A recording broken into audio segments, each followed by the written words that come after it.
নমস্কার, সুরজিৎ মান্না ক্রিয়েশনস চ্যানেলের পক্ষ থেকে তোমাদের সবাইকে সুস্বাগতম। আশা করি তোমরা সকলে ভালো এবং সুস্থ আছো। আমি তোমাদের জন্য এই ভিডিওটিতে তুলে ধরছি 2025 সালের ক্লাস 5-এর রায় ও মার্টিন প্রশ্নবিচিত্রা থেকে সেকেন্ড ইউনিট টেস্টের জন্য বাংলা বিষয়ের একসেট প্রশ্নপত্রের সম্পূর্ণ সমাধান করছি। তার আগে তোমাদের কাছে অনুরোধ, তোমরা ভিডিওটি না টেনে পুরো দেখো। ভিডিওটি কেমন লাগলো কমেন্ট করে জানাও, ভিডিওটিতে লাইক দাও এবং শেয়ার করো, এবং চ্যানেলে নতুন হলে চ্যানেলটিকে সাবস্ক্রাইব করে চ্যানেলের সঙ্গে যুক্ত হয়ে যাও।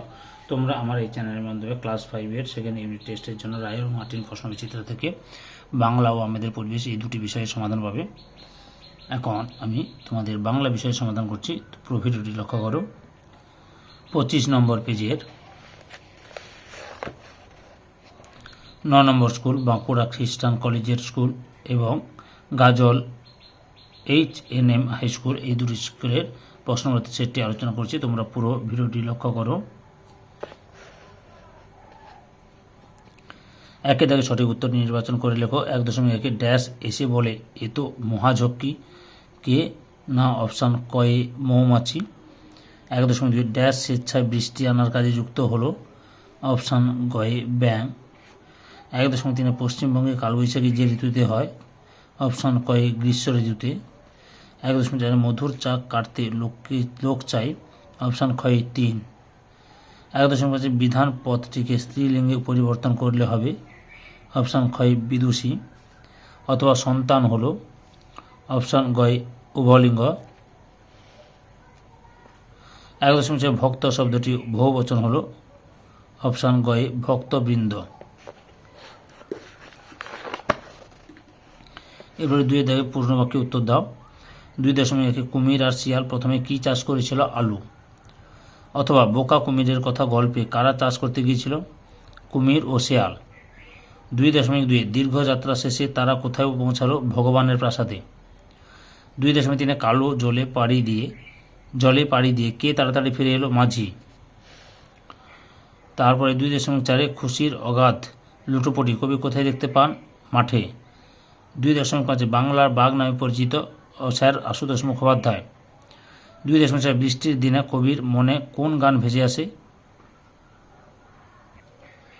বৃষ্টির দিনে কবির মনে তার ছেলেবেলায় মায়ের মুখে শোনা বৃষ্টি পড়ে টাপুর টুপুর নদে এলো বান গানটি ভেসে আসে।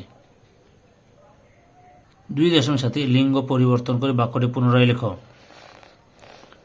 কি রয়েছে? ভদ্রলোক তার কন্যার সঙ্গে বইমেলায় দেখতে গিয়েছিলেন। এখানে হবে ভদ্র মহিলা, হবে ভদ্রলোক থেকে ভদ্র মহিলা। তার পুত্রের, কন্যা লিখেছিল, এখানে যে কন্যার ছিল এখানে পুত্র হবে, পুত্রের সঙ্গে বইমেলা দেখতে গিয়েছিলেন।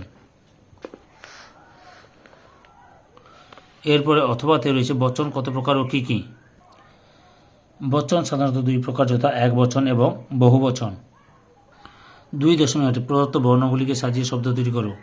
2.8 তো তারপর শেখার, এটা হবে শাশ্বত, তারপর হবে ভগবান। 3 থেকে নিচের প্রশ্নগুলির সংক্ষেপে উত্তর দাও। 3.1 কবির মতে ছুট মানে কি? দেখতে হলে কি করতে হবে? লক্ষ্য করো, এখান থেকে এত গ্রন্থ লিখতে হবে, বুঝতে পেরেছ? অথবা মায়াতরু শব্দটির অর্থ কি? কবিতায় গাছকে মায়াতরু বলা হয়েছে কেন? মায়াতরু শব্দটির অর্থ মায়াবী গাছ। কবি একটি নির্দিষ্ট গাছকে দিনের বিভিন্ন সময় বিভিন্ন রূপে দেখেন। গাছটিকে কখনো ভূত, কখনো রাগী ঘাড় ফোলা ভালুক, কখনো হীরের মাছের তৈরি মুকুট, আবার কখনো রূপলি ঝালর বলে কবির মনে হয়, তাই কবিতায় গাছটিকে মায়াতুর বলা হয়েছে। 3.2 কুমির শিয়ালের সঙ্গে আর চাষ করবে না বলেছিল কেন? 3 বার ঠকার পর কুমির শিয়ালকে বলেছিল সে আর শিয়ালের সঙ্গে চাষ করবে না, কারণ শিয়াল তাকে বড্ড ঠকায়। অথবা ধনাই কিভাবে মাঘের হাত থেকে বেঁচে গেল? লক্ষ্য করার উত্তরটাই, ধনাই এখান থেকে শুরু করবে, বেঁচে যায় এত পর্যন্ত লিখবে। 3.3 ছোট ফণিমনসার দেমাগ ভেঙে গেল কিভাবে?